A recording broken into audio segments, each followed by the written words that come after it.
साहब ने कहा कि शिव का प्राण मंत्र है नमः शिवाय, लेकिन जो शर्तें मैंने अपने गुरु के लिए रखी थी उन शर्तों को पूरा करते हुए मेरे गुरु शिव ने अपने प्राण मंत्र को मेरी सांसों पे उतार दिया। यानी नमः आया सांस पे और उतर गया सांस के साथ। आज तक किसी में ये साहस नहीं हुआ कि शिव का जो प्राण मंत्र है उसको कोई तोड़ दे। यानी ये मंत्रों के जप का विधान है कि 108 बार किए जाते हैं, लेकिन कोई भी माला से हम करेंगे तो 108 की पद्धति बनी हुई है शास्त्रानुसार। हमारा मानसिक स्तर, हमारी चेतना इतने अंधेरे में है कि हम थोड़ी भी रोशनी होगी तब ना और रोशनी लाएंगे। इतने गहन अंधेरे में है कि हमारा मन ये भी समझने को तैयार नहीं कि कैसे प्रणाम करें, नमन कैसे करें। 108 बार भी नहीं हो रहा, हाथों से माला छूट जाती है और आंखें बंद हो जाती हैं, नींद आने लगती है। तो साहब ने इसका भी रास्ता निकाला। यानी हम जितने नीचे स्तर पे रहे, हमारा मन जहां से समझ सकता था वहां तक उतर कर उन्होंने हमारे मन को समझाया और शिव की तरफ लेकर चले। तो उन्होंने कहा कि आप टुकड़े टुकड़े में भी कर सकते हैं। आज तक किसी ने, आप कहीं पढ़ लीजिए, किसी से पूछ लीजिए, किसी ने कभी आज तक ये नहीं कहा कि आप टुकड़े टुकड़े में कर सकते हैं। उन्होंने टुकड़े टुकड़े में किया। कल हम लोग यही बात कर रहे थे कि देखिए साहब ने कितनी बातें कही, कितनी बातें लिखी। हम में से बहुत सारे लोग उसको पढ़ते हैं, सुनाते हैं और सुनते हैं, लेकिन उन्होंने किस बात को किस भाव में लिखा, हम में से कितने लोग इस बात को समझ पाए।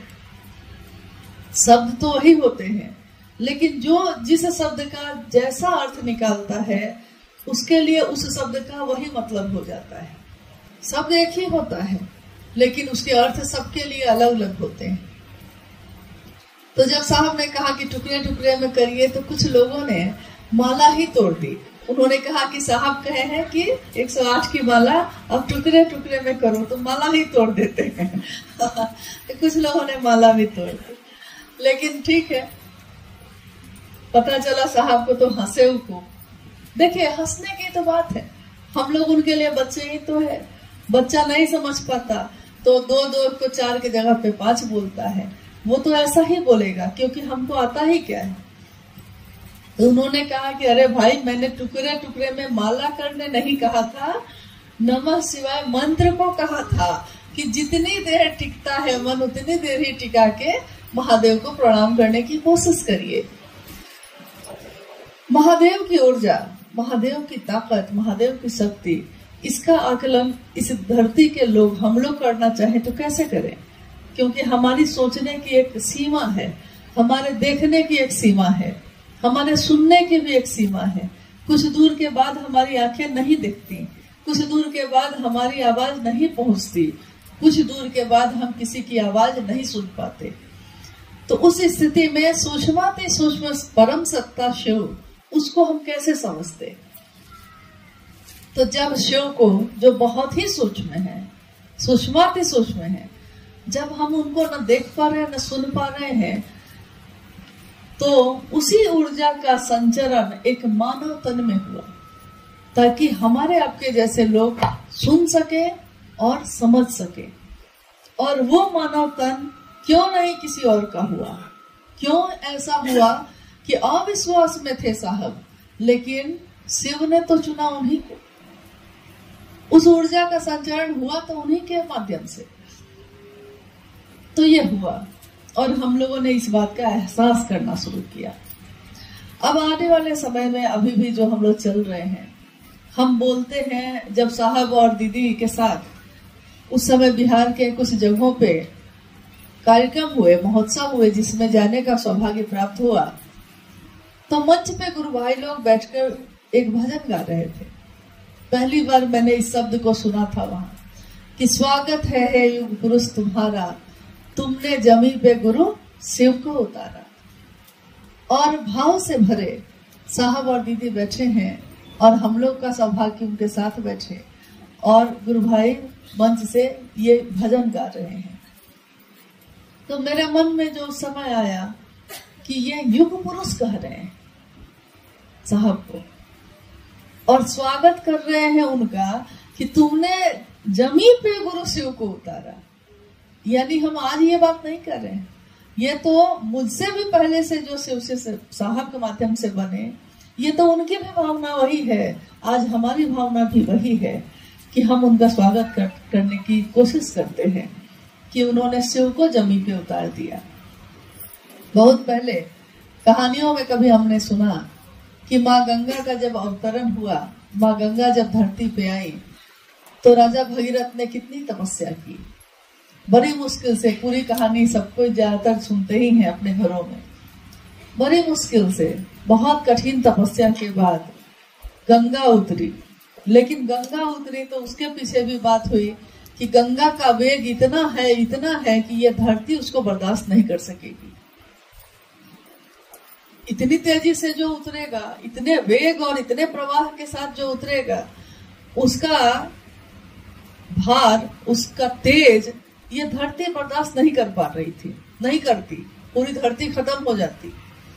तो वो महादेव के पास गए और महादेव ने उनकी प्रार्थना सुनकर माँ गंगा को अपनी जटाओं में लपेट लिया। कहानी यही कहती है, किसी न किसी ने तो ये लिखा होगा, किसी ने किसी को सुनाया होगा। जटाओं में लपेट लिया, यानी एक गंगा का वेग ये धरती बर्दाश्त नहीं कर सकती थी, और सीधे शिव का वेग कैसे बर्दाश्त करती। कभी हम लोग सोचे इस पे कि एक नदी, माँ गंगा जिनको हम कहते हैं, उनका प्रवाह इतना तेज है कि वो धरती बर्दाश्त नहीं करती, खत्म हो जाती, और उनको जटाओं में से उन्हें लपेट लिया। और जिसने सीधे शिव को ही जमीन पे उतारने की बात कही, और कोई आराधना नहीं, कोई तपस्या नहीं, कोई साधना मंत्रों का जप नहीं, मात्र भाव। क्योंकि ये सारे कर्म कांड करके भी अगर भाव शामिल नहीं है तो सारी चीजें व्यर्थ हैं। हम सारा आयोजन कर दें, हम सारी सजावट कर दें, लेकिन अगर मेरे मन में आपके लिए प्रेम नहीं है तो सारी सजावट व्यर्थ है। किसी पत्नी से कहिए, पूछिए कि अगर उसका पति उसको, मान लीजिए वो कहती है कि पति तो प्रेम करता है, उसके लिए घर बनवा दे, गहनों से लाद दे, कपड़े दे दे, सारा सुख सुविधा दे दे, और पति का भाव नहीं दे, उस पत्नी के लिए उन चीजों का क्या मोल है, उस सजावट का क्या मोल। यानी कोई भी रिश्ता जब होता है तो उसमें भाव अगर नहीं है तो सारी चीजें व्यर्थ हैं।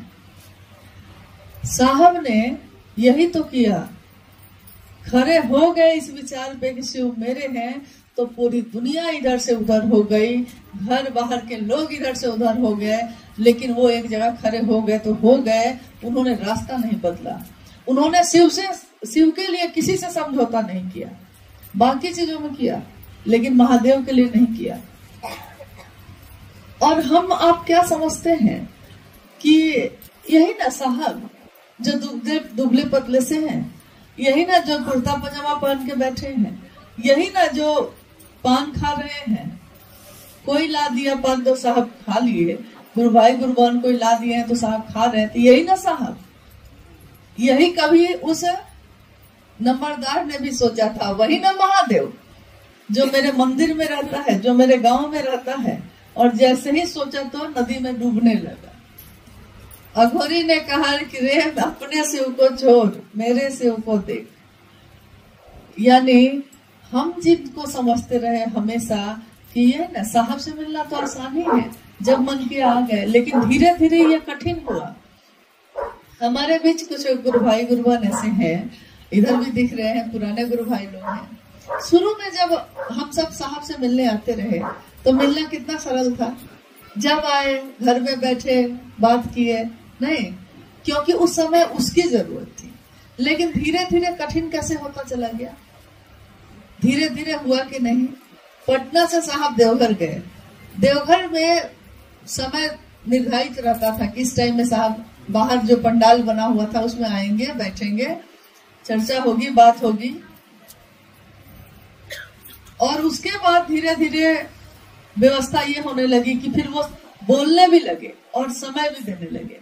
उन्होंने कहा कि मुझसे मिलना कठिन होता जाएगा, शायद महादेव से मिलना आपका आसान होगा, लेकिन हरिंद्रानंद से मिलना बहुत कठिन होगा। इतना आसान नहीं है, लेकिन उन्होंने अपने आप को आसान बनाया था इसलिए कि हम लोग महादेव की तरफ चल सकें, एक निष्ठ हो, समर्पित हो। और ऐसा हुआ कि आने वाले समय में जो उन्होंने कहा चरितार्थ भी हुआ। सबको लगा कि साहब तो पहले कितने आराम से मिलते थे, अब साहब समय देते हैं, समय देकर बुलाते हैं। 10 आदमी कहते हैं तो 10 ही आदमी से मिलते हैं, 2 आदमी ज्यादा हो जाए तो बिगड़ते हैं। लेकिन साहब की यह भावना कभी नहीं रही है कि वो बिगड़े नहीं किसी पे। उन्होंने हमेशा ये कहा, जो हम लोगों ने सुना, जो उन्होंने कहा कि सालों से मैं सबसे महादेव की ही बात कह रहा हूँ।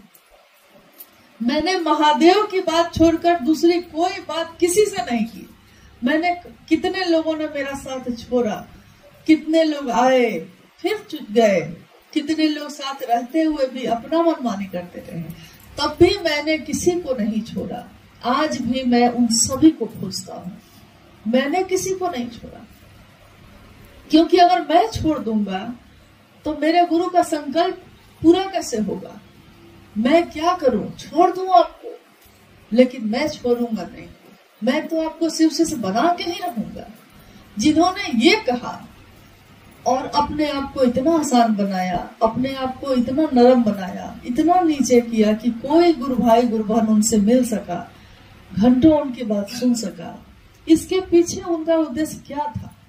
एकमात्र यही कि हर व्यक्ति जितना भी मेरे नजदीक आ सके सुने, मेरे साहब के द्वारा महादेव की बात सुने और महादेव की दिशा में चले। भीड़ बढ़ती चली गई, लोग बढ़ते चले गए, प्रतिदिन घोषणा पे घोषणा होने लगी।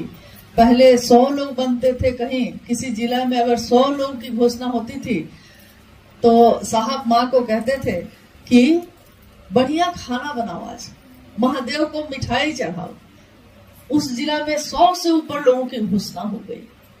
कभी इतना कठिन था और आज ये रास्ता इतना सरल है कि हम लोग खड़े होकर 2 मिनट किसी से बात करते हैं तो वो शिव को अपना गुरु बना लेता है। यानी जो कांटों से भरा रास्ता था, उस रास्ते को साहब ने फूलों से भर दिया। उनके पैरों में कांटे लगे, उनके पैरों में छाले पड़े, लेकिन उन्होंने हमारे आपके जैसे लोगों को उन कांटों को चुभने नहीं दिया। मां नीलामानंद जी ने कहा कि आपके लौकिक कांटों को अगर आप शिव के रास्ते पे चलते रहें तो आपके पथ पे बिछे कांटों को मैं चुन लूंगी, छाया बनकर हमेशा आपके साथ रहूंगी। तो साहब और दीदी का जीवन शिव और भगवती की अगर हम कल्पना करते हैं तो अगर वो शरीर में उतरे तो कैसे होंगे, उनकी ममता कैसी होगी, उनकी करुणा कैसी होगी, उनका कल्याणदाता स्वरूप कैसा होगा, ये उनके आचरण से, उनके जीवन से हम और आप समझते हैं। अब है कि शरीर की एक सीमा होती है। शरीर में कोई आया इस धरती पे तो काल उस पे लागू हुआ। जन्म की तिथि हुई तो शरीर के खत्म होने की तिथि भी निर्धारित हुई। तो स्वाभाविक है यहाँ भी ऐसा हुआ। लेकिन जब तक ऐसा हुआ तब तक साहब ने सभी जगहों पे असंख्य लाखों लोगों को, ऐसे लोगों को तैयार किया जो सही तरीके से महादेव के काम को संभालते रहेंगे। उन्होंने किसी एक व्यक्ति पे नहीं छोड़ा इसको, क्योंकि एक व्यक्ति से ये संभालने वाला काम ही नहीं है। महादेव का काम है, जगत स्तर पे होना है, कोई एक व्यक्ति इसको संभाल भी नहीं सकता। महादेव की दया है, साहब का आशीर्वाद है कि असंख्य गुरु भाई गुरु बहन आज जहाँ भी हैं, बहुत अच्छे मन से, जो साहब ने चाहा, निस्वार्थ मन से, बिना किसी कामना के, महादेव आप हमको क्या दीजिएगा क्या नहीं दीजिएगा, इस पे तो मुझको लगता है बहुत लोग सोचते भी नहीं पहले। लेकिन हम लोग सोचते थे कि महादेव को गुरु बनाया है तो क्या मिला, लेकिन कुछ वर्ष क्या बीते, ठीक है कुछ लोगों के लिए मोहब्बत तिजारत बनी, लेकिन कुछ लोगों के लिए, बहुतों के लिए ये मोहब्बत बनी, एक मजहब बना, एक धर्म ये बना। धर्म मतलब हिंदू मुस्लिम सिख ईसाई नहीं होता। धर्म मतलब वो जो एक इंसान धारित करता है, अपने जीवन में उसको उतारता है। तो शिव की शिष्यता आज हम सबों के लिए वही चीज है, हम अपने जीवन में धारित करते हैं, और जैसे जैसे हम ये करते हैं हम सब एक हो गए। बहुत पहले की एक बात है, मुझको लगता है 2006 या 7 की बात है। पटना में 4A/60 एक क्वार्टर था जिसमें साहब रहते थे। आप में से शायद कुछ गुरु भाई गुरु बहन उसमें आए होंगे, जरूर आप में से आए हैं। बेली रोड में जो था, तो शाम की चर्चा होती थी वहां। शाम की चर्चा में आसपास के जिले के भी कुछ लोग शामिल होते थे, गुरु भाई गुरु बहन। एक दिन एक गुरु भाई ने पूछा साहब से,